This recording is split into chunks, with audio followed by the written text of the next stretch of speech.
কোরআন যে চিরকালই আধুনিক এটা আমি এখন প্রমাণ করে দিতেছি। কোরআনের মধ্যে একটা সূরা আছে, নাম হচ্ছে বনি ইসরাইল।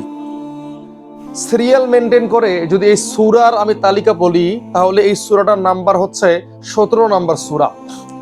এই সূরার মধ্যে আল্লাহ তাআলা তার মেরাজের ঘটনাটা বর্ণনা করেছেন, অর্থাৎ রাসূল সাল্লাল্লাহু আলাইহি ওয়াসাল্লাম মেরাজে গিয়েছিলেন।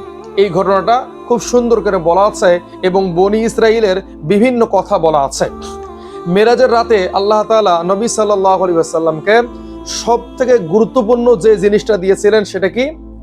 17 ওয়াক্ত ফরজ নামাজ। এখানে লজিক্যালি মিলটা কি?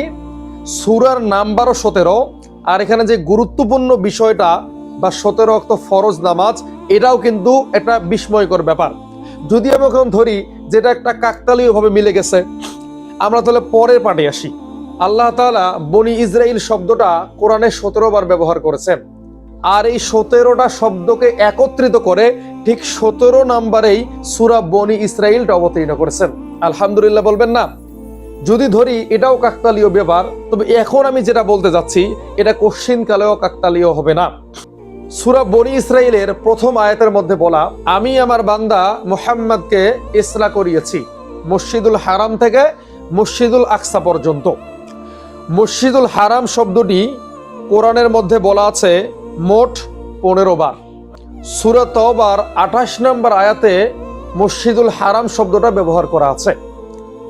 এটাকে যদি আমি এখন 1-2 করে গণনা করি, তাহলে এর আয়াত সংখ্যা দাঁড়াবে 1263 নাম্বার। অর্থাৎ সূরা বাকারাত শুরু থেকে নিয়ে সূরা তওবার 28 নম্বর আয়াত পর্যন্ত যদি আমি 1-2 করে গণনা করি, তাহলে সিরিয়াল নাম্বার আসবে 1263। আর আল্লাহ তাআলা সূরা বনি ইসরাইলের প্রথম যে আয়াতটা বলেছেন, যে আয়াতে আল্লাহ তাআলা বলছেন যে আমি আমার বান্দাকে মসজিদুল হারাম থেকে মসজিদুল আকসায় নিয়ে গিয়েছি, তো এই আয়াতটাকে যদি আমরা 1-2 করে গণনা করি, তাহলে এর সিরিয়াল নাম্বার আসবে 2030। তাহলে 1236 থেকে 2030 যদি আমরা মিল করি, তাহলে দেখবো এর মাঝখানে যে সংখ্যাটা লাগবে সেই সংখ্যাটা হচ্ছে 767 কিলোমিটার। তাহলে এখানে লজিক্যালি মিলটা কি?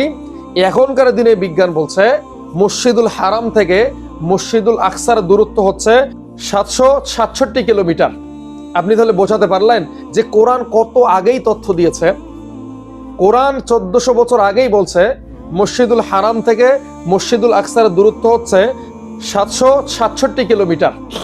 1400 বছর পরে আমরা এখন ফিতা দিয়ে মাপ করার পরে জানতেছি যে মসজিদুল হারাম থেকে মসজিদুল আকসার দূরত্ব হচ্ছে 767 কিলোমিটার। তাহলে কোরআন এত আগে আমাদেরকে এই তথ্যগুলো কিভাবে দিল? কেননা এটা আল্লাহর পক্ষ থেকে নাজিল হওয়া কিতাব, এটাই সর্বশেষ, এটাই চূড়ান্ত, এবং বিজ্ঞানের যত প্রযুক্তির কথা বলা আছে সবই কোরআনের ভিতরে আল্লাহ তাআলা লিখে দিয়েছেন। এটাই আমরা প্রমাণ পেলাম।